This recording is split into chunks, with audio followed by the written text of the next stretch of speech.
रंभा मालिकेच्या आजच्या भागामध्ये आपण पाहणार आहोत रमा आणि अक्षय हे दोघही जण आता शोधण्यासाठी म्हणून आरोहीला बाहेर निघालेले असतात।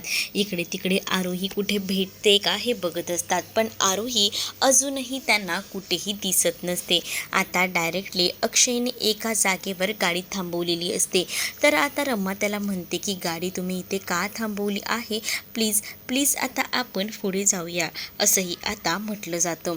जेव्हा आता या सगळ्या गोष्टी बोलल्या जातात ना, तेव्हा मात्र आता अक्षय म्हणत असतो की थांब, मला याच जागेवर संशय येतो, या जागेवर ती लोक असू शकतात, कारण ताम्हणकरने सांगितलेलं होतं की तिकडची जागा जी आहे ती त्याची आहे, मग त्या इलाक्यात तर तो आरोहीला आणू शकतो ना। आणि तेवढ्यातच ना तिथे आता त्याच जंगलात नेमकं आता हा ताम्हणकर जो आहे तो शोधत फिरलेला असतो आणि त्याच्या हातात पिस्तूलही असते। आणि तेवढ्यात ना अक्षयचं लक्ष जातं, अक्षय पाहतो तर काय, तिथे ताम्हणकर असतो।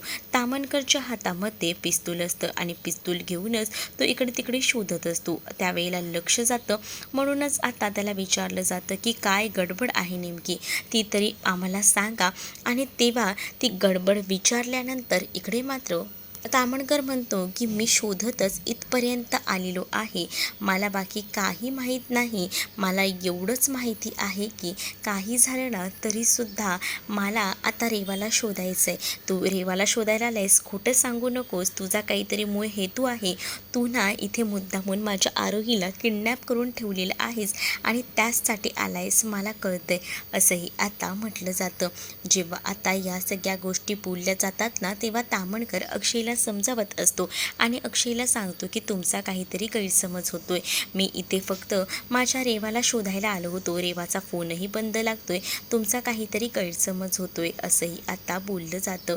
त्याच वेळेला नाही, माझा काही गैरसमज नाही होते, याआधी बरेच गैरसमज होऊन गेलेत, पण आता नाही गैरसमज करून घेणार, कारण आता मला माहिती आहे। दुसरीकडे मात्र आता अक्षरशः रमाने हात जोडलेले असतात आणि ती म्हणत असते की प्लीज प्लीज थांबा, तुमचं हे प्रकरण थांबवा आणि मला सांगा की काय चाललंय नेमकं, तेव्हाच तर मला या सगळ्या गोष्टी कळणार आहेत।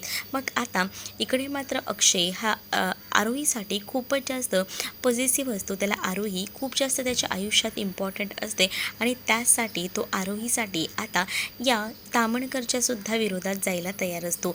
तो मात्र आता ताम्हणकरला म्हणतो की मला माहिती आहे तूच माझ्या मुलीला लपवून ठेवलं आहेस, पण दुसरीकडे आता अभिला हा रेवाचा मेसेज आलेला असतो। रेवाने अभिला मेसेज करून सांगितलेलं असतं की एवढे दिवस ना माझ्यावर कोणीही विश्वास ठेवत नव्हतं, पण आता तरी निदान माझ्यावर आता सगळेजण विश्वास ठेवतील, असंच काहीसं मी आता करणार आहे, बघ आता माझा विश्वास काय असतो ना मी दाखवतेच, असंही तिने आता त्या मेसेजमध्ये लिहिलेलं असतं। आणि जेव्हा तो मेसेज इकडे असणारा अभि वाचतो ना, तेव्हा अभि म्हणतो की आता हिनं काय करायचं ठरवलं आहे, खरंच ना काहीच सांगता येत नाही, मी विश्वास ठेवला हिच्यावर, यामध्ये कुठे चूक केली आहे का, असाही विचार ना आता अभिच्या डोक्यामध्ये येऊ लागलेला असतो। अभि एक नाही तर दोन विचार करतो की खरंच ही बाई सुधारणार नाही आहे असं वाटत असतंच त्याला आता, आणि त्यामुळे तो त्या परीने प्रयत्न करत असतो की आता हे सगळं काही व्यवस्थित असू दे, आरोहीला काही केलं नसू दे या बाईनं, नाहीतर आता आरोहीचं काही खरं नाही,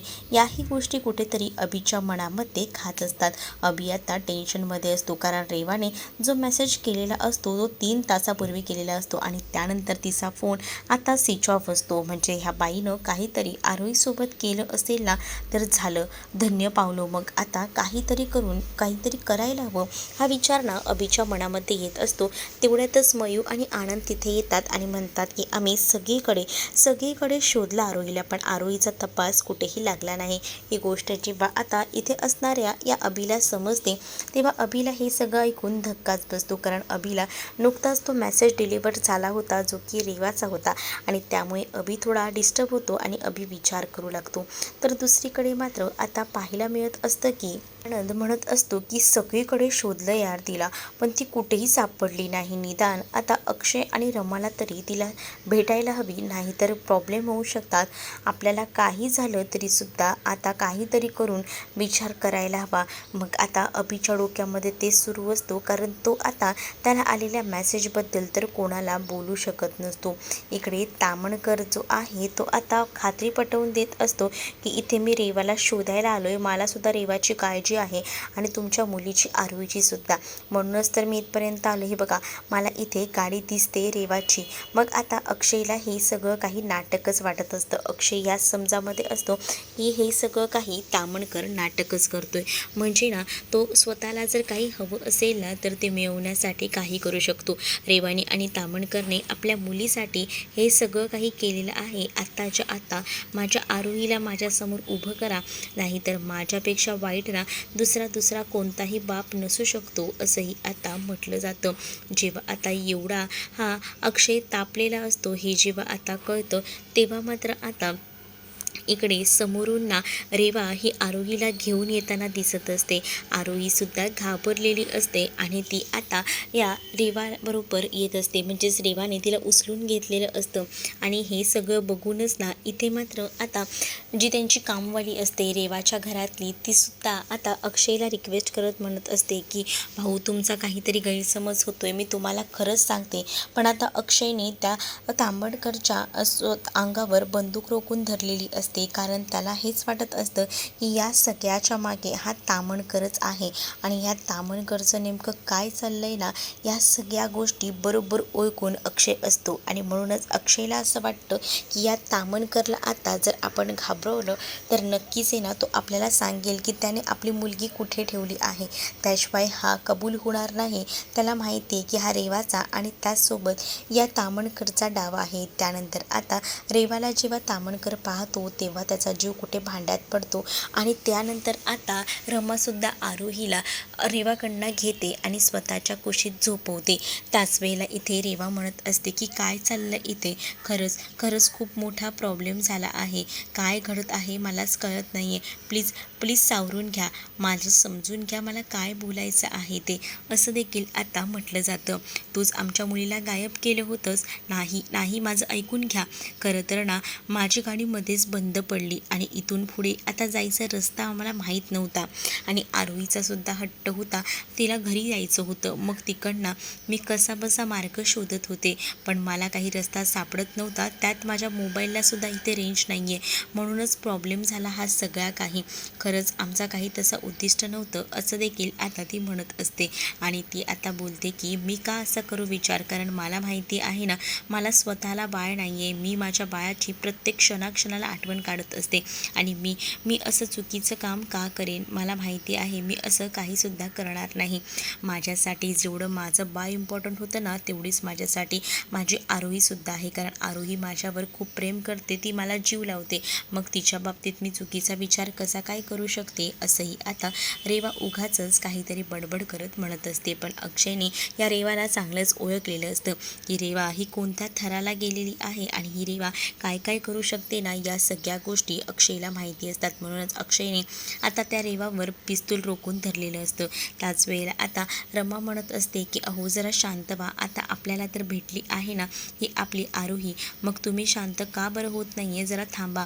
असं बोलूनच ना आता रमा जी आहे ती मात्र आता अक्षयला शांत करायचा प्रयत्न करत असते. त्यानंतर अक्षय म्हणतो की मला माझी मुलगी भेटली ना तर मला बाकी दुसरं काहीही नको आहे, असंही तो आत्ता म्हणतो. आणि त्यानंतर मात्र आरोहीला उचलून घेतो आणि तिकडनं जायला निघतो. तर दुसरीकडे सुद्धा रेवा थोडी घाबरलेली असते. तर रेवा घाबरलेली असताना तिला आता इकडे जो तामणकर असतो तो जवळ घेतो आणि तिला घरी घेऊन जातो. दुसरीकडे आता मुकादमांच्या घरात एकदमच टेन्शनचं वातावरण असतं. पण काय झालं आहे या सगळ्या गोष्टी अजूनही माहिती नसतात. पण अरे तुम्ही एवढा का विचार करताय, तुम्ही सोडवून आणलंय ना आता आपल्या आरोहीला, मग का. अरे त्या रेवाच्या तावडीतून नाही कसं बसं सोडवलंय आम्ही. ती रेवा तर अक्षरशः तुला सांगतो सगळं प्लॅनिंग करूनच बसली होती. पण आम्ही जर गेलो नसतो ना तर या सगळ्या काही गोष्टी एवढ्या विचित्र घडल्या असताना की आरोही पुन्हा कधीच आपल्या हाती लागली नसती, असंही अक्षय म्हणत असतो. पण त्याच वेळेला तिथे आता रमा आलेली असते आणि रमाने आता आरोहीकडनं बऱ्याच गोष्टी रेवाबद्दल ऐकलेल्या असतात की रेवाने तिची किती काळजी घेतली, त्याचसोबत रेवाने तिला काय काय खायला दिलं, या सगळ्या गोष्टी आरोहीने आता रमाला सांगितलेल्या असतात. जेव्हा अक्षय रेवावर आरोप करत असतो ना तेव्हा मात्र आता रमा स्टँड घेतच उभी राहत असते. रमा म्हणत असते की तुमचा ना काहीतरी गैरसमज होतो रेवाबद्दल, कारण रेवाचं खरंच आपल्या आरोहीवर मनापासून प्रेम आहे आणि ती त्या गोष्टीसाठी ना काही करू शकते, यावर माझा पूर्णपणे विश्वास आहे. मला म्हणून सांगते की तिचं बाळ गेले ना, तेव्हापासनं ती एका वेगळ्याच बर्डनमध्ये आहे आणि ती आरोहीवर खरंच खूप मनापासून प्रेम करते, असंही रमा आता अक्षयला सांगू लागते. अक्षय म्हणतो की काल एवढं सगळं झालं तरीसुद्धा अजूनही तुला तिच्याचबद्दल वाटायला लागले का? का म्हणून तू तिच्याबद्दल एवढा विचार करतेस? मुळात मला हेच कळत नाही. काही गरज नाही आहे तिचा एवढा विचार करायची. तिच्यामुळे आज आहे ना आपण काय त्रास सहन करतोय ना, या सगळ्या गोष्टी तू विसरतेस वाटतं. पण आता रमा आणि अक्षयमध्ये अगदीच टोकाचे वाद वाढत चाललेले असतात. इकडे रमाला रेवा योग्य वाटत असते तर अक्षयला रेवा अयोग्य वाटत असते आणि त्यावरनं त्यांची भांडणं ही अगदीच शिगेला पोचलेली असतात. अक्षयचं म्हणणं हेच असतं की आरोहीला आपण समजवूया, रेवा ही चांगली नाही आहे. पण इथे आता रमासुद्धा रेवाला सपोर्ट करते, ही गोष्ट कुठेतरी आता अक्षयला खटकत असते आणि म्हणूनच अक्षय थोडा रागातच असतो आणि त्यामुळे अक्षय हा रमाला म्हणत असतो की मला ना तुझ्याशी आता काही बोलायचं नाही आहे, बस कर, पुरे कर, आता मला या विषयावर जास्त विषय ताणायचा नाही आहे, असंही आता म्हटलं जातं आणि तोंड बंद करायला तिला सांगितलं जातं.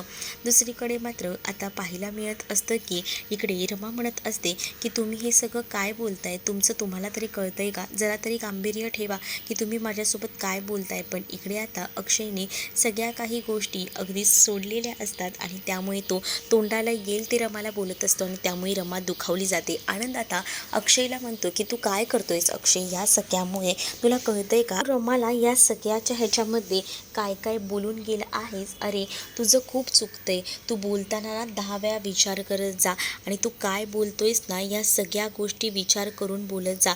पण नाही, इकडे आता रेवा जी आहे ती चहा बनवत असते आणि तेव्हासुद्धा ना तिचं लक्ष नसतं आणि त्यामुळेच ना आता तिला तिच्या घरात कामाला असणारी ती बाई म्हणत असते की हे सगळं काय करताय. चंदा तिला सगळं बोलून समजावत असते. पण तरीसुद्धा रेवा जी आहे ती एका वेगळ्याच तंद्रीमध्ये असते.